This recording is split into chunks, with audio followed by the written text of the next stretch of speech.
vanochema vanyarazwe muzita raJesu.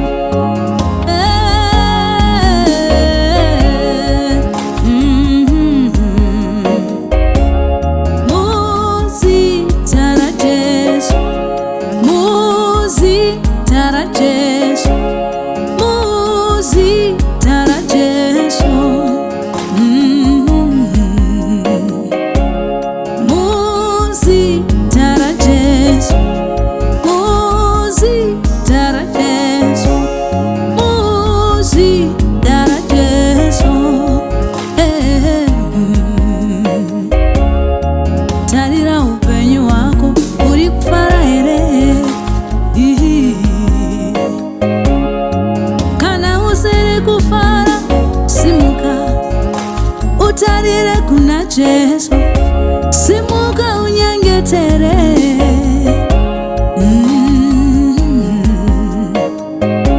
Tarira kubasa kwako ndizvo kana usiri kufara simuka.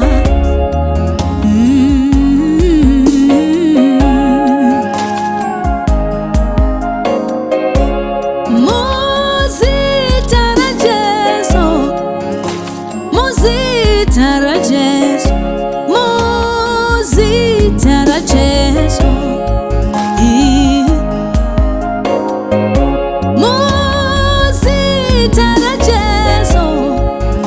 muzita raJesu, muzita raJesu.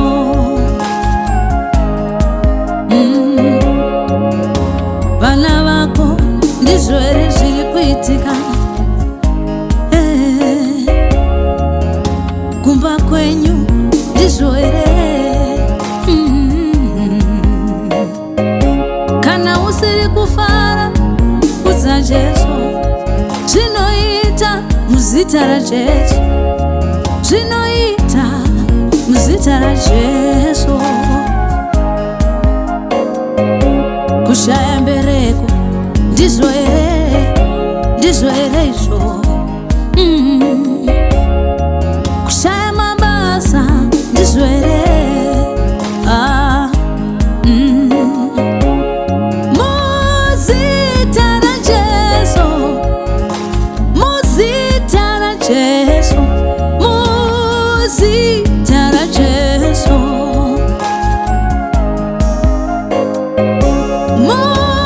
muzita raJesu, muzita raJesu, muzita raJesu.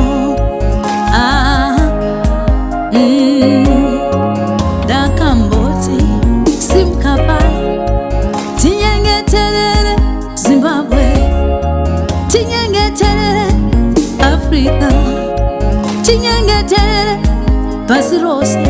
Zvave kuitika sandizvo izvi, asi tikadana muchinda werugare zvinoita, zvinoita.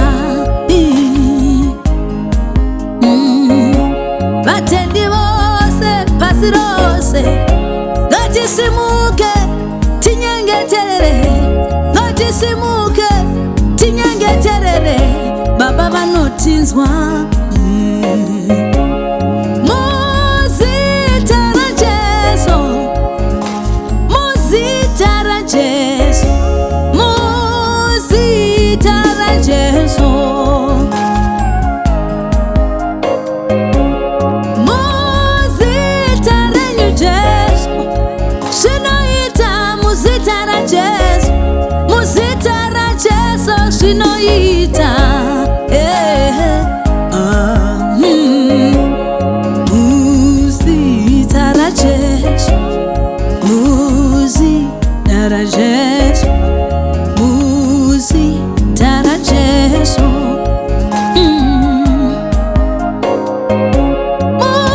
Muzita raJesu, zvinoita muzita raJesu, muzita raJesu. Nyaya dzedu vanotsinzwa muzita raJesu, zvinoita. Muzita la Jesu tinosimuka, muzita la Jesu takaro papazwa, muzita la Jesu shinofamba.